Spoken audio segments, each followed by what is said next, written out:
توبه یې سشته یو خدای همیش ولا جلی با جلی غوج نیول دی دا ته توبه نه یې توبه معنا دا نه دو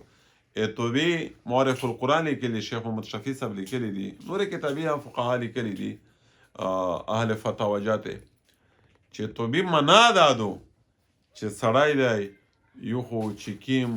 ګناه کوي پکښې مبتلا وي ادا فی الفور ترکو پرېږده دي او چې کیم ګناهونه یې کړي وي لیکوي په هغې دا انتهایي پښیمانه هم وي او بله خبره ده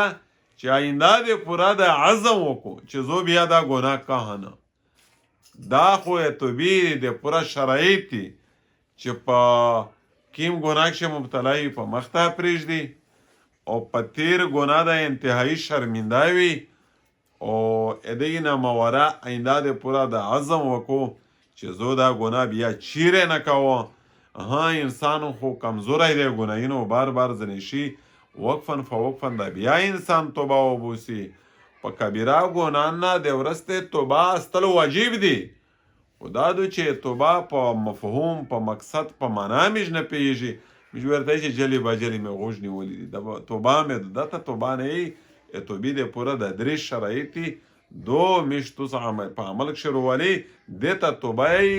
دا د په دې باندې عمل کولو پکار دي نو الله جل شانو چې انسان ډېر ګناهګور وي ډېر ګناهګور وي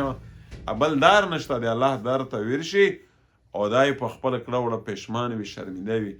امید دی الله جل شانو به انسان معاف کوي